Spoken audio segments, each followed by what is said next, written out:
আর মাত্র কিছু সময় পর ব্রাজিল ফুটবল দল মাঠে নামছে পানামার বিপক্ষে। যেই ম্যাচটি কিভাবে লাইভ দেখতে পারবেন এই বিষয়ে অনেকে আমাকে প্রশ্ন করেছেন, তাই এই ভিডিওতে আপনাদের জানাতে যাচ্ছি ব্রাজিল ভার্সেস পানামা ম্যাচটি কিভাবে লাইভ দেখা যায়। তার আগে আপনি যদি একজন ব্রাজিলিয়ান ফ্যান হয়ে থাকেন এবং ব্রাজিলের প্রতিদিনের আপডেটগুলো পেতে চান তাহলে অবশ্যই চ্যানেলটিকে সাবস্ক্রাইব করে আমাদের পাশে থাকতে পারেন। আমরা অবশ্যই নিয়মিত আপডেট আপনাদের জানিয়ে দিব।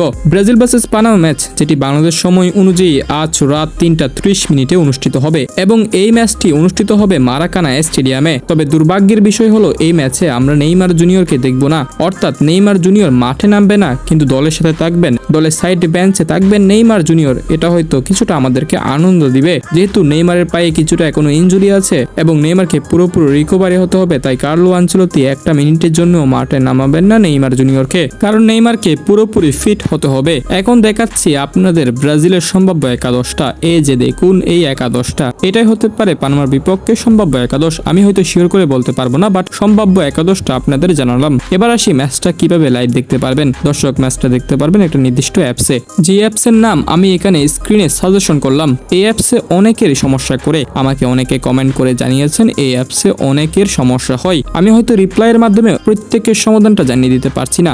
আপনারা একটা কাজ করতে পারেন, এই অ্যাপসটা ইউটিউবে সার্চ দেন এবং সমস্যাগুলো আপনারা ইউটিউবে সার্চ দিলে এখানে অনেক ভিডিও আসবে অ্যাপসগুলো কিভাবে নেওয়া যাবে সেই সম্পর্কে। আর এভাবে আপনারা সমস্যাটি সমাধান করতে পারেন, কারণ এই অ্যাপসটি বর্তমানে বাংলাদেশে জনপ্রিয়। যারা ফুটবল ম্যাচ ক্রিকেট ম্যাচ দেখেন তারা এই অ্যাপসটি ব্যবহার করেন, তাই আমি আপনাদের এই অ্যাপস সাজেশন করলাম। আর এটা অবশ্যই রেখে দিবেন, বিশ্বকাপ ম্যাচ দেখতে পারবেন এই অ্যাপে।